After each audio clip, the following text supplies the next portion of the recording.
Who's great and above all gods? Verse 5. Lord. Yeah, who destroyed the firstborn of Egypt, both man and beast? Verse 8. Who defeated many nations and slew many kings? In verse 10. Lord, right. Who should bless the Lord? In verse 19, 20, and 21.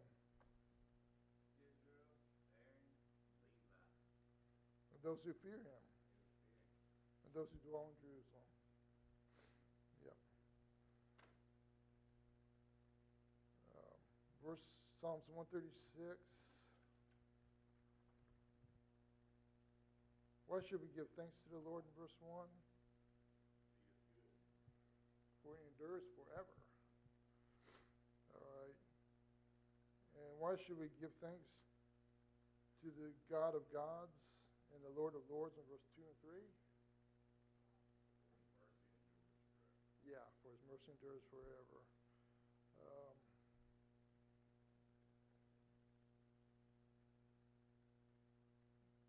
To God who does great wonders, what also should, verse 4 again?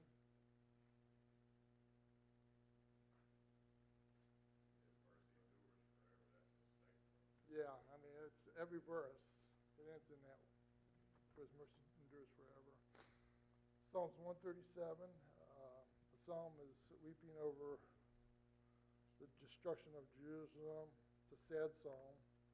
And they were taken in captivity to Babylon. Any questions or comments on this psalm? I just thought it was kind of a gloomy psalm, you know. Verse 6 caught my eye, where it said, let my tongue stick to the roof of my mouth if I don't remember the Lord. Oh, yeah. That's powerful, That isn't really stuck to me. it? Yeah. Yeah. So Psalms 138, how will these people praise God in verse 1? Whole heart. The whole heart.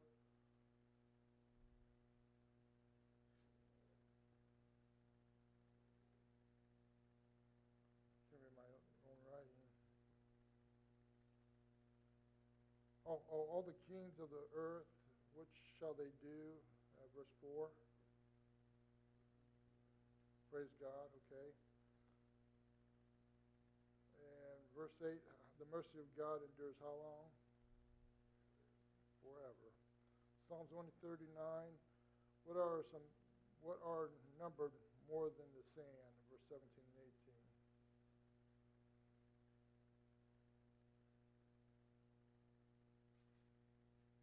God's thought. Yeah, actually God's thoughts to David, I thought there. Yeah, David. Yeah. What did David want God to do to the wicked in verse 19? Slay him, right? How did they speak against God in verse 20? Wickedly. Psalms 140. Who did David want God to deliver him from? In verse 1. Yeah, evil man, violent man. And the whole chapter is about evil and violent man. Okay, well, great. Pick up on 141. Actually, I think we finish Psalms next week.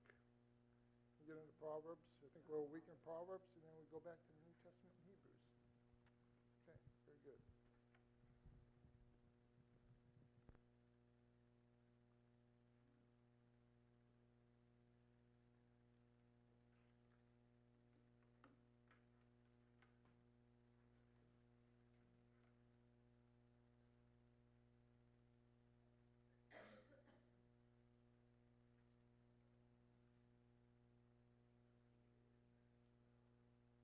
Right after the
last week in captivity. How long were they going to be in captivity? 70 years. Where? In Babylon. 7 years in Babylon. And so today, we're going to talk about how God sent them home. How God sent them back. I mentioned this last week, but one of the reasons God put his people in captivity is that he was punishing them for their sin, yes, but he was preserving a remnant. Many people died because of their sin. They were slain by the sword, famine, and the pestilence is a popular phrase among the prophets. Prophets like Ezekiel, talking about how many people would die, but there would be some people that would be preserved, and that was part of the aim in the captivity, that God was going to bring them home. In Daniel chapter 5, if you want to turn over there, this is many years after Daniel had come to Babylon as a young man. In Daniel chapter 5, Belshazzar, who is the son of the king,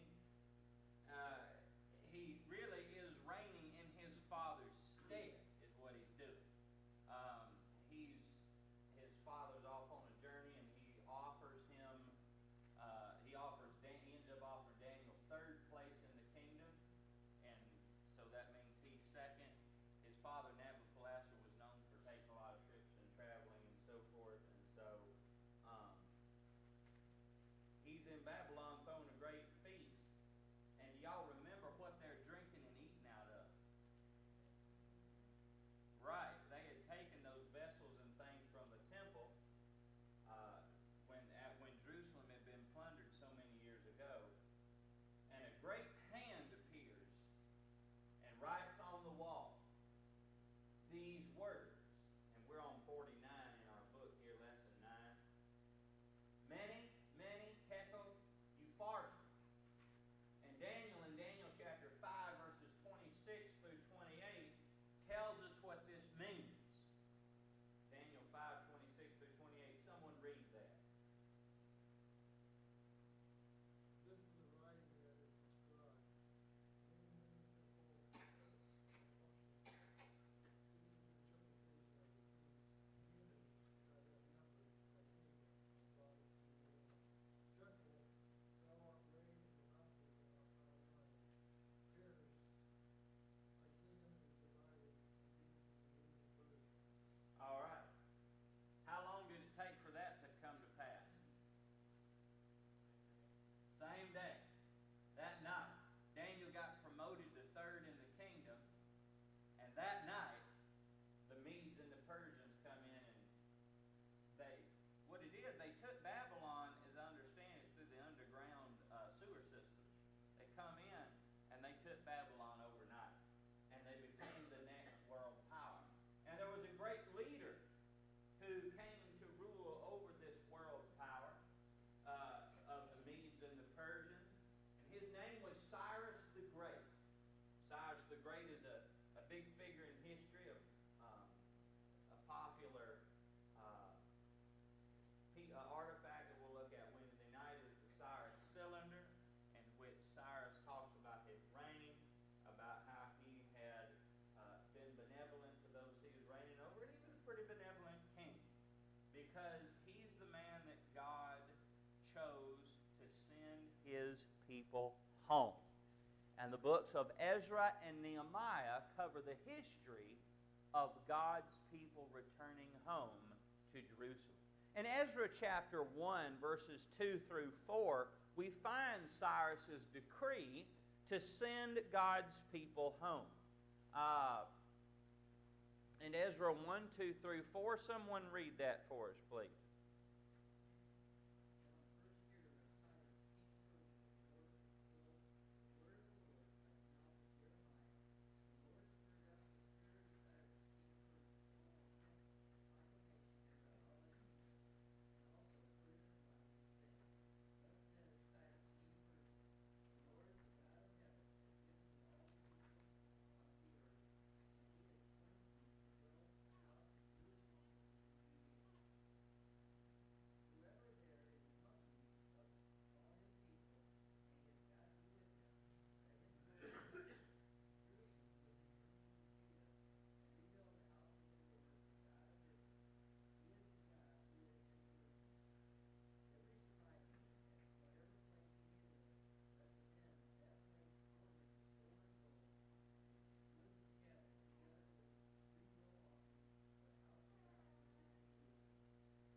go.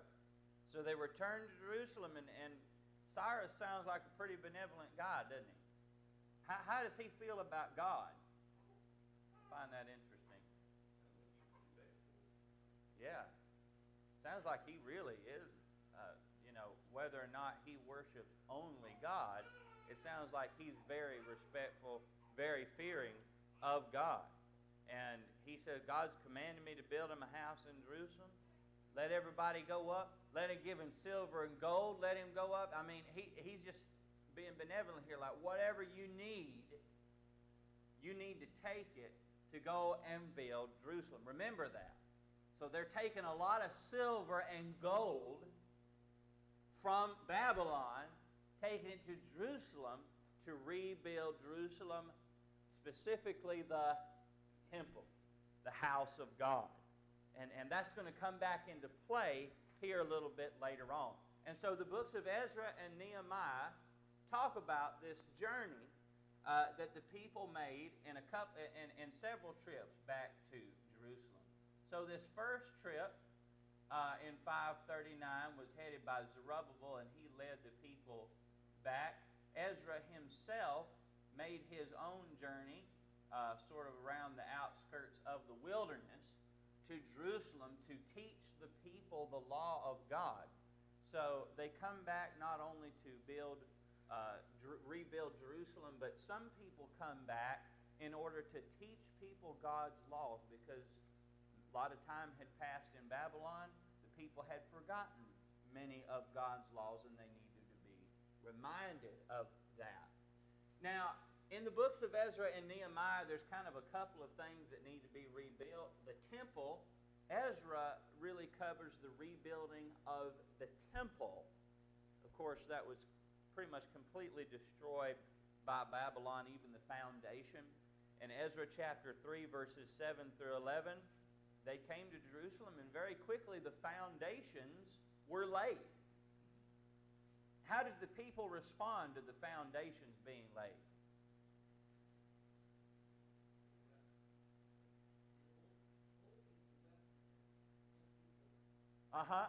Yeah. Why were people weeping, Jim?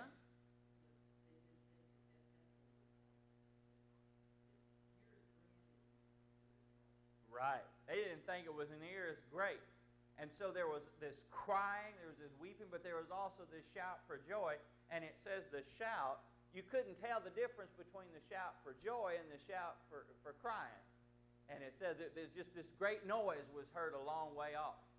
And sadly, even though the foundation was laid, they didn't get much past the foundation, did they? What happened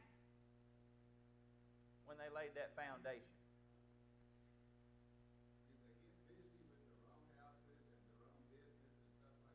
They did. That was part of it.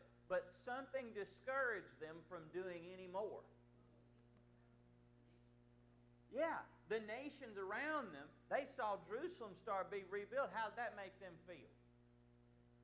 They feel scared, that's right, because Jerusalem has whooped up on a lot of people in the past, so they don't like this. So they start complaining. You know, these people there, you know, they make this decree, or they bring back word to the king, and it's not Cyrus the Great anymore who is reigning. And they make this decree that basically the people are they're not going to be good for the kingdom, and they got a history of being rebellious, and so we need to stop them. So they do. They come up with force of arms, and they stop the rebuilding of the temple for approximately 17 years. And that is when, Chuck, people do what? They're getting busy with their own houses and their own vineyards. And so a couple of prophets have to rise up and tell them, y'all need to get busy with this thing again. Who were those two prophets? Haggai and Zechariah. That's right.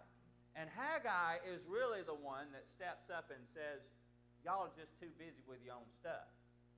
You need to get busy with the Lord's house. And he says, look, you're filling, a popular phrase from the book of Haggai is, you're filling up a bag full of holes.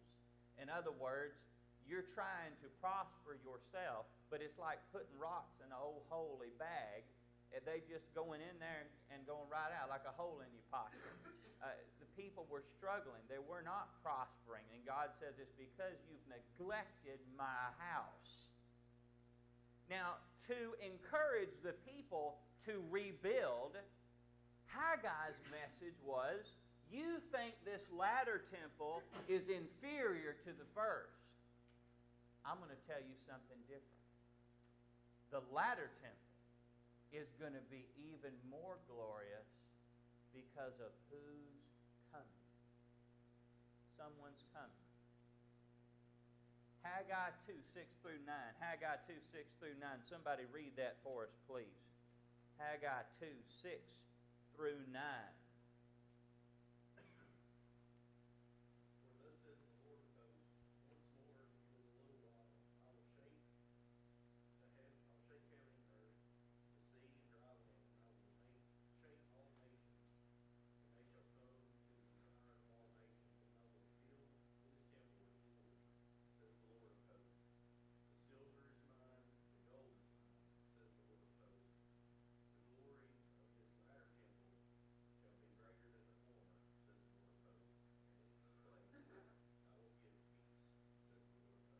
All right, so he says the latter temple shall be greater than the former because all nations are going to come to what he calls the desire of all nations.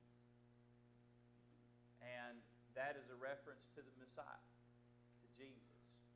And he's saying that all nations are going to come, and they're going to come to this place. And, when you think about the life of Jesus, he spent a lot of time in and around that temple, didn't he? Even as a young man, he showed his glory as his parents had left him behind, didn't know where he was, and where'd they find him? In the temple, teaching and asking questions and so forth. And so Zechariah was also another prophet that arose and encouraged the people to rebuild that. And some of his writings, much like Haggai, that there's great days coming. There's some messianic prophecies in there as well. In fact, that great prophecy that your king comes to you lowly and riding on a donkey, that's from the prophet Zechariah. So they rebuild the temple and they dedicate it, and there's great joy over that. But the wall, the city itself, still suffered greatly. Especially back in ancient times, the wall around the city was very important for defense. And Jerusalem was built on a hill. That's another thing of defense. But its walls had been broken down. And so around 445 BC, in Susa, there's a man by the name of Nehemiah who is the king's cupbearer. And he is a Jew. And he hears word from his brethren in Jerusalem how still desolate the city is as far as repairs. And it needs repairs. And it lay in ruin.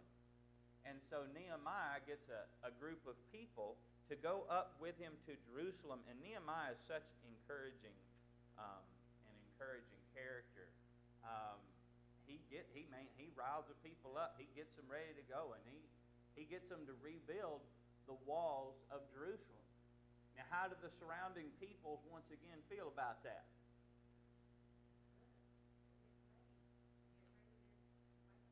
Yeah, that's right. So they go up and try to discourage them, but this time what happens?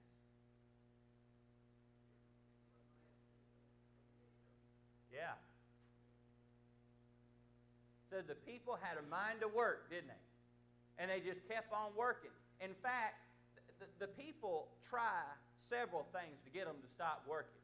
They threaten them, they mock them, they make fun of them. They try several attempts on Nehemiah's life because they understand Nehemiah is a big force behind this. So they try to really discourage Nehemiah But in one chapter, the people were so determined to work that they worked through the day and the night, and they had what they have in one hand?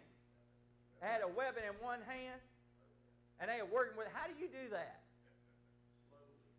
Slowly. Yeah, there you go. But I mean, it shows you how dedicated the people were to work, right? And they finished the wall in actually a very short amount of time. And God's people weren't so deterred then. Now, as Jerusalem is being rebuilt, way back off in the sorry, I started wearing my watch again, and I have to silence this thing as well as my phone, and I forget to do it. I apologize for that. Way back in Susa, in the land of the Medes and the Persians, and if you look on a map, there's Babylonia right there. Remember, that's Mesopotamia. That's usually on the right side, the eastern side of a lot of these maps. But in Elam, remember we talked about the Elamites Wednesday a little bit. I mentioned them. In the city of Susa, which is the royal city, something's going on, much like what was going on in Babylon. There's a king, and he's giving a feast for all of his nobles, and they're having a good time. And this is the king of Persia, King Artaxerxes. And he's given a feast, and he commands his wife, the Queen Vashti, to come out and be a spectacle for all the people. Does she want to do that? Nope. She said, I'm not going to do it. Well, basically, he fires her from being king or queen, and the suggestion to him is that, well, another queen has to be sought, so let's get a whole bunch of young, beautiful young virgins together, and let's put them in your harem of your wives and concubines, and let's beautify them for about a year, and then we'll have them presented before you, one by one. You can figure out which one you want to be the next queen. Well, of course, the king likes that, so he has that done. And to make a long story short, who ends up becoming queen? Esther.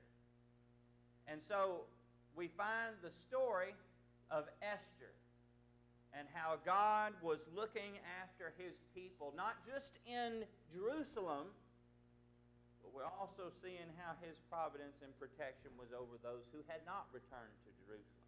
We mentioned this a couple of classes ago. You know, a lot of focus in the scriptures is about the Jews that returned to Jerusalem, right, to rebuild the temple and the tabernacle. However, during the captivity, especially of the Assyrian captivity to the northern kingdom, where did all the Jews go in that captivity? Yeah. A lot of them come over here and were settled over here. And they just got spread out, right? They were just really scattered all throughout the world at that time, and that would continue to happen. And so Esther is a story about how God is looking after people in these foreign lands. And even though God is not mentioned by name in the book of Esther, his fingerprints are all over it. So there was an evil man by the name of Haman that got promoted to a high place, high rank in the kingdom. And what did he command of everyone to do to him? Bow down before him. Who didn't want to do that? Mordecai. Now, who's Mordecai? Actually, I thought it was his uncle, but he's actually her cousin. He's actually her cousin. Her mother and father had died, and he had took her in and raised her as his own. He's a very righteous man. Would not bow down to Haman. And Haman, because he got so angry at that, he decided not only to destroy Mordecai, but all the Jews. Not just in Susa, but in all the surrounding provinces that the Jews had ended up dispersing and living in. Well, what happens? What ends up happening? Mordecai tells Esther what's going on about Haman. Yeah. And Haman had real power with the king, but the king loves Esther enough to say, hey, if Haman's trying to kill your people, Yeah. We'll take care of him. That's right. So he basically put them in charge of writing another decree that on a particular day, Jews had to had basically said, go ahead and defend yourself. Kill you, the people that are trying to kill you. And they did. That time came around for when the Jews were supposed to be annihilated, but they ended up killing many of their enemies. And that time of the year was actually commemorated. Another decree was put forth that the Jews were to celebrate this occasion of defeating their enemies every year on the 14th day of the Hebrew month, Adar. What was that feast day? Y'all remember? Purim. Yeah, Feast of Purim. And that is actually a feast that the Jews still celebrate today. It's actually a carnival festival where people dress up. It's almost kind of like Halloween. People dress up in costumes and so forth, and it's a time of celebration for the Jews of God's deliverance of His people. And so God was with His people, those who had returned and those who had not. Now, these are some good times for God's people. They are coming back from captivity, and even for those who are not coming back from captivity, they're having great triumph. They're overcoming. So we have good times. However, the thing that brought God's people into captivity in the first place is still a problem. Idolatry at this point, worshiping little idols, had greatly ceased throughout Jewish culture, especially those who had come back to Jerusalem. But the problem of sin still remains. And the last book of the Old Testament, the prophet Malachi, who prophesied, it's been estimated about 444 BC. That last book before the time of what people call the silent years, or the time between, we'll call them the time between the Testaments. Malachi prophesied of the apathy, the spiritual laziness of God's people. In Malachi, there is this back and forth conversation between God and His people, where God brings a certain accusation against His people, and His people go, when did we ever do that? So basically, the people had become weary in their worship. For instance, in chapter 1, verses 6 through 14, they were not offering God their best. They were bringing Him the maimed and the lamed and the offerings of their flocks that were not the best. They were bringing the worst, the stragglers. They were not tithing or giving 10% of their proceeds in chapter 3. Many had divorced their wives to marry other women. Their religious leaders offered no guidance because they were also corrupt. And on top of it all, they declared that it was no longer profitable to serve God. I'm not getting anything out of my service to God. See, they've become weary in their service to God. In Malachi 1 and verse 13, they gave God subpar, but then they said, oh, what a weariness it is. They had become spiritually lazy and apathetic. And so Malachi is calling the people to repent, and he's calling them to look ahead into the future at a time that is coming. That judgment is coming. But there's something great coming as well. When we look at the plot diagram that we looked at so many classes ago, we are still in the rising action of the biblical story. But we're getting close to the climax. We're about right in here. Because the time is drawing ever nearer. God is going to send a remedy for the problem of sin and death. Malachi alludes to this in Malachi 4, verses 5 through 6. He says, "Behold, I will send you Elijah the prophet before the coming of the great and dreadful day of the Lord, and he will turn the hearts of the children to and the hearts of the children to their fathers, and the hearts of the fathers to their children, lest I come and strike the earth with a curse." Who is that talking about? Who's the Elijah who was to come? Actually, it wasn't Christ. It is John the Baptist. That's right. That's right. When Jesus was coming down from the Mount of Transfiguration, they were asking him, why did the scribes say Elijah's going to come? And Jesus said, he already came. He did them whatever they wanted to do. And they realized he was talking about John the Baptist. And so Malachi is talking about that individual who was going to come. Remember Isaiah 40 talks about it. It talks about this Elijah. He says, a voice crying in the wilderness, prepare the way of the Lord, make his path straight. And that's what John answered when he answered their question about who are you? And he says, I'm a voice crying in the wilderness, preparing the way of the Lord, making ready for the desire of all nations, who's going to come and make the glory of the latter temple greater than the first. Now, after Malachi's prophecy, the time of miraculous spiritual inspiration ceased for over 400 years.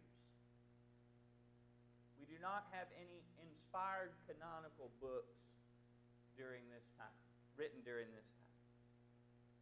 However, we are not left without evidence of what happened during that time. Prophets like Daniel and Ezekiel talk about what this time period was going to be like for God's people. And we're going to call this time the time between the Testaments. Well, the Old Testament here ends, and now we go to the New. And we're going to talk about what life for God's people was like during the time between the Testaments next time. And Wednesday we'll talk more about, a little bit more about some things pertinent to this time period as far as archaeology is concerned, like always. But next Sunday we'll start on the time between the Testaments. All right, to the questions. What happened in the kingdom of Babylon on the occasion that Belshazzar ate and drank out of the dishes and cups from the temple? Handwriting on the wall. And what else? Daniel's interpretation. And what was that interpretation saying is going to happen? Yep, changes of empire. And that's what happened that very night. How much time passed before God's people were sent back to Jerusalem? And what prophet prophesied of this time period?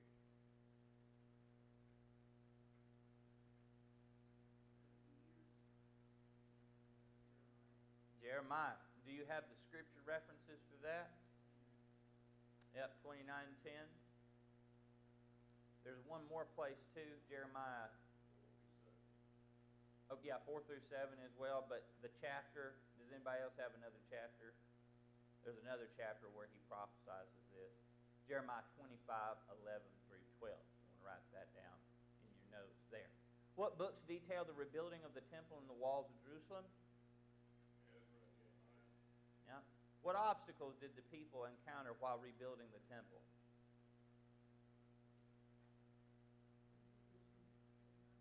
Yeah, persecution, people trying to come up and make them stop, and well, they did stop for quite a while. What obstacles and discouragements did Nehemiah and the people encounter when rebuilding the wall? Yeah. Yeah. There's just all sorts of crazy things that went on, specifically trying to get Nehemiah killed, you know, and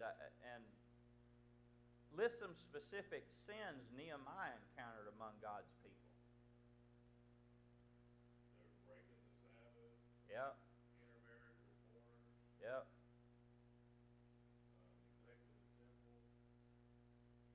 social injustice. Yep. That neglect of the temple. Who'd they have living there in the temple?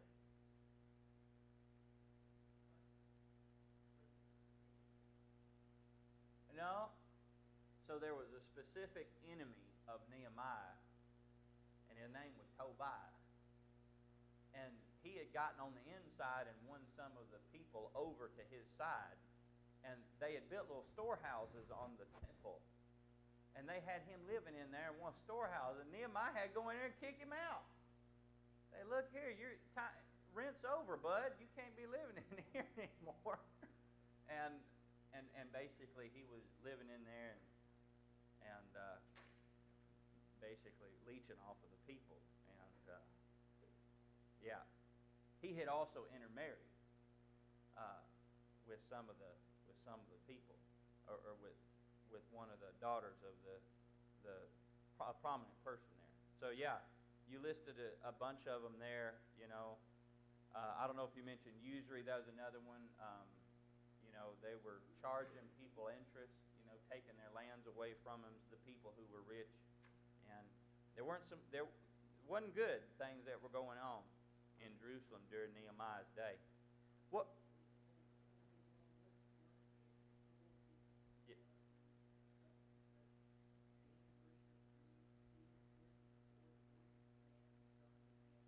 Yep. Yep. Just a lot of stuff. Yep. Yep. Which prophets prophesied after the return from captivity?